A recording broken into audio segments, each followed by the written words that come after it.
Hey everyone, my name is Rooster, and welcome back to Mechabellum. Today's video is going to feature a pretty high MMR game, as I'll be up against a Dillo. I mean, you might have seen me play him before. Very strong player from Australia.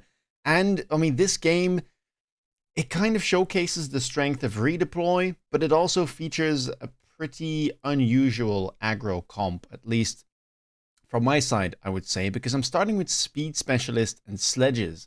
And normally Sledgehammers aren't the best, especially in kind of like headbutt scenarios. They don't chaff clear that fast. Their damage isn't ideal. So typically you don't see them being used, at least not in a carry way, on the line. But with Speed Spec, you kind of, mitigate one of those, downsides that it has. And at 10 meters a second, it really can start moving in pretty quickly. We also have the crawlers, which is always nice, but I am up against Fortified Specialist with spiders and void eyes, which is definitely more suited to the aggro playstyle, right?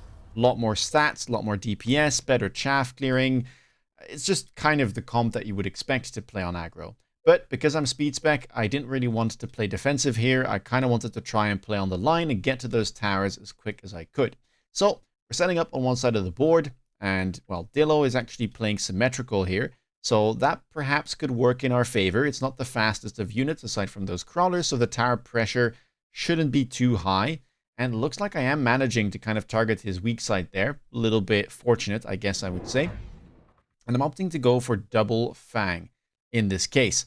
The reason for that is because I didn't really want to play something like Marksman. I guess I could play Void Eyes if I really wanted to, but I was more so just aiming for a Phoenix on round 2.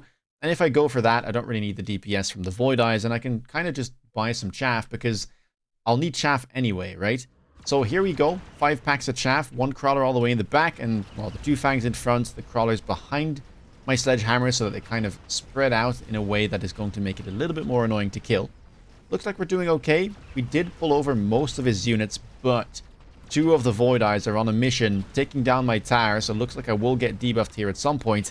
And the debuff timer is really bad. At least I would have hoped I could take down 1 spider here, but I mean, that could not have been any worse, and it looks like we might not even be able to take this down. As the Void Eyes are closing in, the Sledgehammers are going down, and yep, not the best round 1. Down to 3,800 we go. Dillo also does have a fair amount of hit points, Fortified Spec, known to not have a small hit pool. And round number 2, immediately unit reinforcements show up. Now, there's a couple of options here. I mean, Phoenix is the thing that I was looking for, but Farseer is offered too. And the thing about Farseer, you probably will know, is that it is an exceptionally powerful unit. Very good in the early game. It kind of deals with everything. It can chaff clear for itself. It has pretty decent DPS, and it shoots air units. It's hard to pass. So I decided to go for it here, and I still have enough money to buy a Sledgehammer and a Fang, use both of my deployments, and even get a 200 cost unit on the board. So yeah, I was pretty happy with this. I felt like this was going to make for a stronger push. Again, Farseer a little bit more versatile than something like a Phoenix, and it's also a very good flank defender. That allows me to start this push on the right side, and at the same time cover my weak tower, right, from the flank. Left side is still open. I mean, I have a crawler there, but I could get flanked, but I can't defend everything here.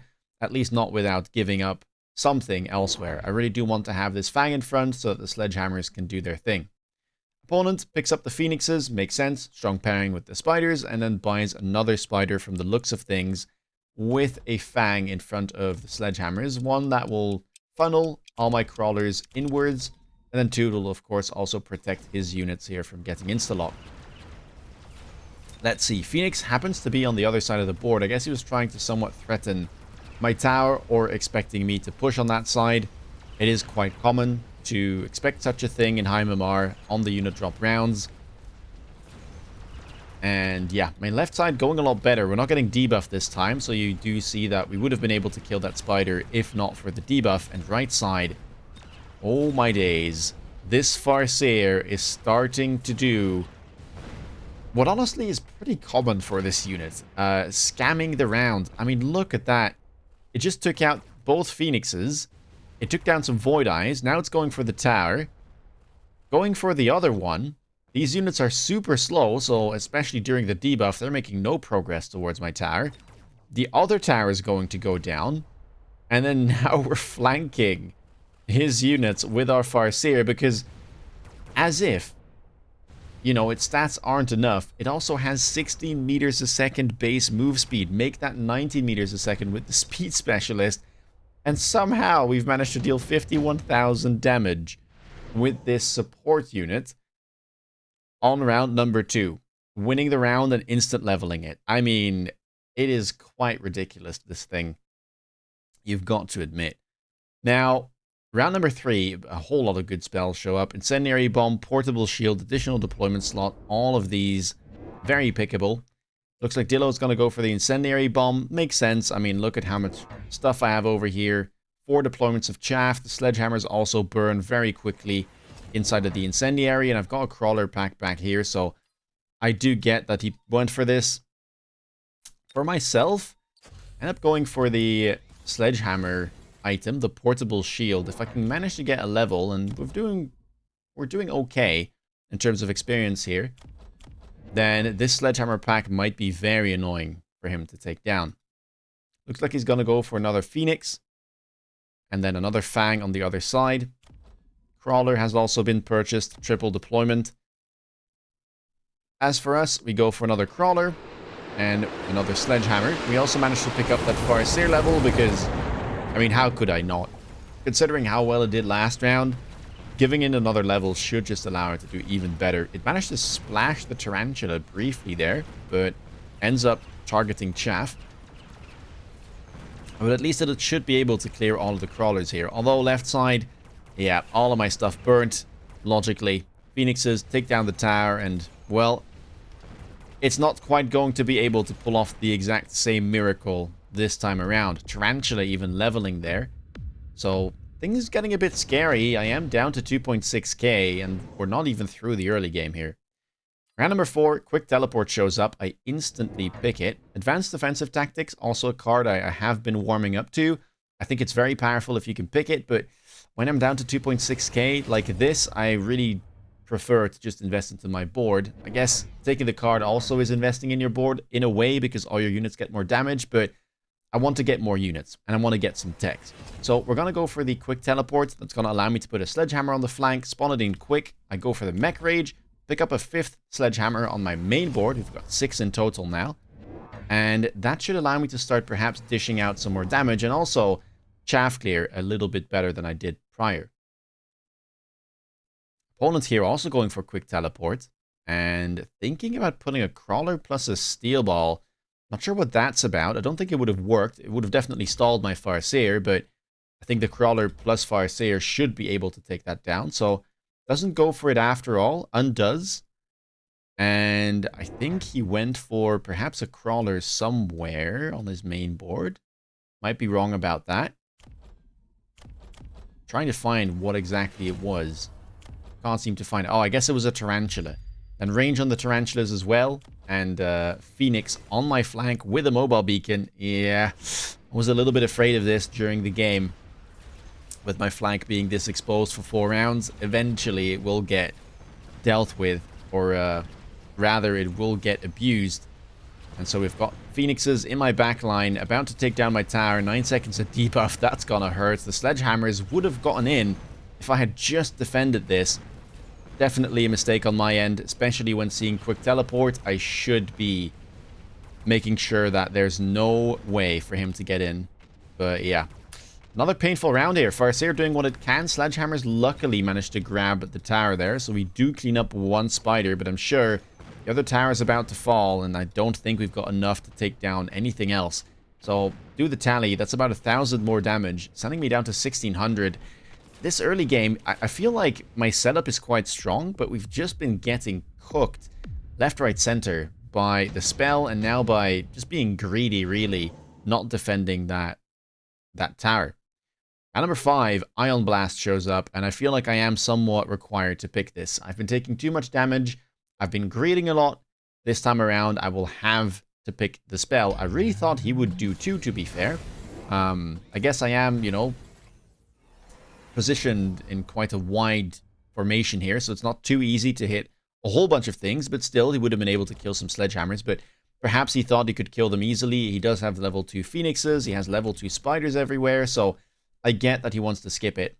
Me, again, I want to have this spell here. I want to be able to soften up his board, kill some stuff. And honestly, this is one of the best spells in the game, in my opinion. I find it very hard to skip. Either round 4 or round 5 with a 3-round cooldown and how much damage it can dish out. It's going to just get, you know, better and better as the game goes on and more units get on the board. Opponent here jump drives his phoenixes to defend the flank. Another spider gets added. And I'm going to be putting another Farseer here to defend our flank.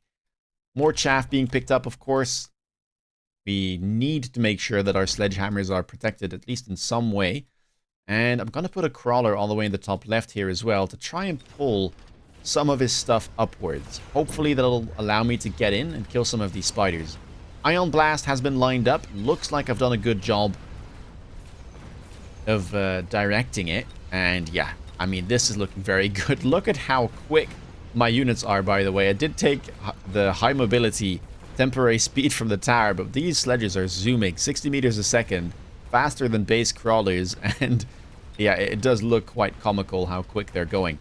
I also see a whole bunch of sledgehammers flashing in gold. You can see it there. That means that they're ready to level up, and that's exactly what I was hoping for. Getting that level 2 is going to be crucial if you want to try and make a dent in Dillo's defense. I mean, look at that. Levels everywhere. And round number 6, Sabertooth shows up with a bunch of other unit drops. For me, though, Sabertooth kind of seems like the best option because it beats the Rhino. And this is so hard to deal with, man. Level 5 Sabertooth on round 6, how are you going to kill that? Even if a Phoenix is shooting straight at it, it's going to take forever. It's got 77,000 hit points, and it hits for 44k per shot. Yeah, especially when we have quick teleport, that is a no-brainer for me. I'm going to put a crawler here in front of my sledgehammers to protect them from this Phoenix, and then I'm going to be putting this Sabertooth right in front of his Tarantula. The way that he's lined this up is to greed so that this Tarantula can kind of just kill the crawlers or the sledges and then immediately turn around and help with the front side army, as opposed to if it were all the way in the back where it would be nice and lined up, but then it would have to travel, you know, and that's not what you want. So this can be abused because now I can put a crawler here. This isolates the Phoenix, and then I can isolate the spider with this Sabertooth spawning in, also making, again, good use of the quick teleport. Dillo tries to go for a little bit of a cheeky play here. Crawler in my shallow flank, and then Phoenix all the way in the deep flank, trying to get in and snipe my tower, hoping to distract my Farseer for long enough. Will this work? We'll have to see. Dillo going for the assault mode marksman from the drop. Triple level 3, buying a bunch more level 1s and double teching them with the range as well. Interesting line for sure. It is very good against sledgehammers, but it's not very good against this high-level Sabertooth, so we'll have to see how much it can do. Look at that.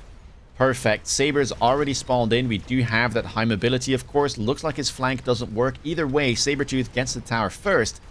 Now, we have got a debuff to work with, and that is fantastic. Allows my sledgehammers to get in. The low-level marksmen, even though they do have assault mode, not tanky enough to take all of these level 2 sledgehammers with mech rage on the chin. And it seems like we've managed to get another round. So we're stabilizing, and that's good, because at 1600 hit points, I was starting to sweat a little bit when we dropped that low after the first 4 rounds. Phoenixes will get cleaned up. Nice thing about the Farseer, I don't need to do too much about it right now. My sledgehammers don't have range, so the Farseer should stay well behind them. And that means they should be able to clean up these Phoenixes. Now, round number 7, and a redeployment shows up. There's a Rhino Assault as well, an Orbital Javelin that I could go for, but man, I was thinking I might sell this Sabertooth with the way that it's, you know, positioned all the way on the flank, but now I can simply retrieve it and put it elsewhere on the board. And that's where Redeploy, in my opinion, is kind of a busted spell for its cost. Having basically no cooldown and being available every single round, you can move literally anything across the field, and that includes a level 6 Sabertooth worth 700 credits with 107,000 hit points. Yeah, if you're not expecting this, it's hard to deal with. Even if you are expecting that I will move it somewhere, you still have to guess, right? Like, how are you going to take it down? You basically need to have a steel ball on each side. But, you know, it could move up the flank, down the flank, other flank, up and down. Could be on the main board, could be in the middle of the board. Good luck guessing. And that's where this spell is so powerful. I also decided to buy some wasps here. Going to put that all the way in the deep flank. Idea is that this isolates, again, the phoenixes, hopefully, while I isolate this spider and get perhaps towards that other tower. I am loaning. Temp range, temp speed has been clicked. I feel like we have gotten kind of in the last 2 rounds of this game. Shouldn't last much longer, whether I win or lose. So I think that's a good time to pick the rapid resupply. I'm also mobile beaconing backwards this Farseer because I don't want any shenanigans to happen. And yeah, there was a Rhino drop available as well, so I wanted to try and at least play around it somewhat. Fire and oil is back. He does decide to split them. But yeah, I mean, look at this Saber spawning in, kills a spider, kills a marksman, and then just happily moves over to that tower, which is fully open. Another 9 seconds worth of debuff. And that's exactly what we need, especially on that spell round where we have much less chaff on either side, and we're getting slowed on top of things. A very good result here for us. I also put a wasp in the back over here, I think, and then another one in the top right, but exceptionally good round, and that'll put Dillo down to 700 hit points, so we just need to find one way to secure a round win, and we should be good. Round number 8, and nothing here too interesting. There's another deployment module if we really want to start moving stuff around. Opponent goes for mass-produced Wraith, which is interesting. Not sure what that's about. I guess it's a good flank defender, and he needs to deal with the wasps, so that's probably why he took it. But yeah, we're creating problems left, right, center, right? Like, look at this. There's a wasp up here. There's a wasp up there. There's a wasp in the back. There's that Sabertooth. Oh, never mind. This time around, I didn't even move it. I simply sold it. But he still needs to respect it. So we have crawlers over here. We have crawlers potentially over there as well, trying to block. That means he's running low on deployments, and he has to buy double Wraith, triple Wraith, perhaps, to simply to deal with these wasps. That means he's not going to be expecting this.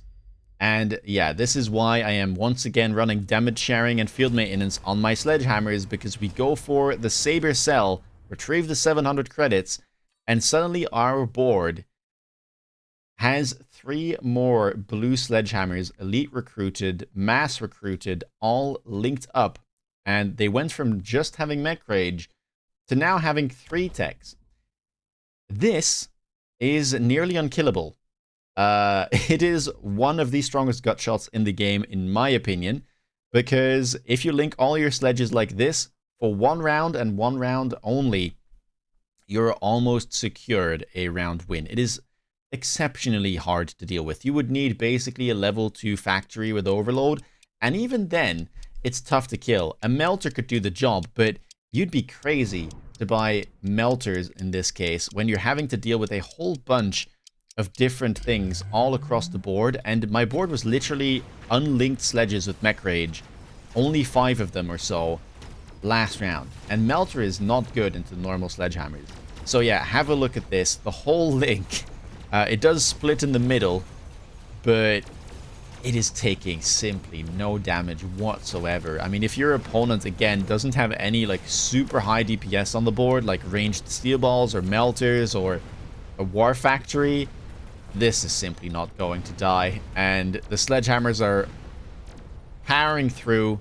The Farseers are going to take down those mass-produced Wraith. And that is simply going to be game with almost every single sledgehammer pack surviving. I think all of them did. And that means we're dealing well over the required amount of damage to win this game. Yeah, the nice thing here too is this sledgehammer here on the flank is also benefiting from the double tech, and it is not dying. It simply beat everything on the ground, didn't care about this 8-gun Wraith whatsoever, and then went in for the tower kill. We can try and replay this round briefly to show you guys, but it would have been a crazy hard round to play anyway. The only things that could beat this would be something like Melter and something like a War Factory. I guess we could try with the Factory, but it's so hard. I think Factory is not even really possible, because you would need a level 2 and you would need something like Overload, and then you're just not respecting wasp flanks whatsoever. So, I mean, maybe you would just buy a melter here, but it's just so weird into the sledgehammers. I guess let's just go for like very best case scenario, right? Let's put this over here and then try and perhaps kill the Sabertooth with it. Perhaps another melter like somewhere over here and hope that that's enough. I don't know. It's super awkward. And then, I mean, maybe we just redeploy one of these marksmen to try and deal with the wasp, pretending like that's going to be enough. Definitely have the lone, probably need the range. I guess we also need a crawler here because we can't have this saber just like insta-kill our units. Maybe we missile this and then another missile over here. Call that a day. It's like super tough. Let's see. Maybe the melter here can work some magic. Keep in mind though, you can like close to out-heal a melter. I mean, you can out-heal a melter with Link. I'm not exactly sure of what the total amount of levels required is anymore. But yeah, I mean, this doesn't even seem like it's going to work. The melter is way too slow. It's gonna lock on now, but it's gonna take a while to get through. Now all of the sledgehammers are simply moving in. There's a Farseer behind. It's going to go down, and yeah, the crawlers are causing so much trouble. It's just, it's such a nasty gut shot. It really is. And yeah, with that, I mean, that would have been just as big of a win as the previous one. Actually, it would have been worse than what Dillo did. I mean, I guess we could try something else with the War Factory. This would probably like require selling some stuff. Let's see. Didn't even have the sell button yet. I mean, this is like kind of calling a bluff, but let's see that we sell this. Put this marksman over here to deal with the wasp. And then loan and go for a level 2 War Factory. I mean, this is really awkward. We could put it over here, I guess. There is a saber still here, but I guess we're calling the bluff on that one. And then going launcher overload. I mean, I don't know. We could put it here or here. I have actually tested it in the middle. Didn't work. So let's put it on the right side this time, kind of blocking the entry in towards the tower. And let's see, like, does this make a difference? It's extremely beefy. It's got a lot of damage available as well, but of course the left side tower here is going to be suffering. I mean, you can see the sledgehammer pack is slowly moving in. Also, this flank over here is struggling. Our factory is slowly getting through though, ever so slightly. We'll eventually start killing some of these level 2 sledgehammers. The level 3s are a bit tankier. Yeah, there they go. And then the level 3s will start taking more damage. But now the tower goes down and the left side sledgehammers, yeah, they weren't addressed. It's just a nightmare. It really is. I mean, if you've had like to deal with all of these different threats on the board, the wasps, the potential saber moving around, you can't protect against this. So yeah, good gut shot in this case. I mean, we set it up slowly. If you go back to watch the replay, I mean, the previous round looked nothing like this, right? This is what he was facing prior. And I mean, even if you kind of try to make a guess as to whether or not damage sharing is coming, it looks nothing like the board you were facing the round before. So yeah, either way, if you like this video, leave a thumbs up. Let me know down below what you think of linked sledgehammers, redeploy, anything. And if you want to stay up to date with my latest content, please consider subscribing. If you want to see me play live, check me out on Twitch. With that being said, take care guys, and see you in the next video. Bye bye.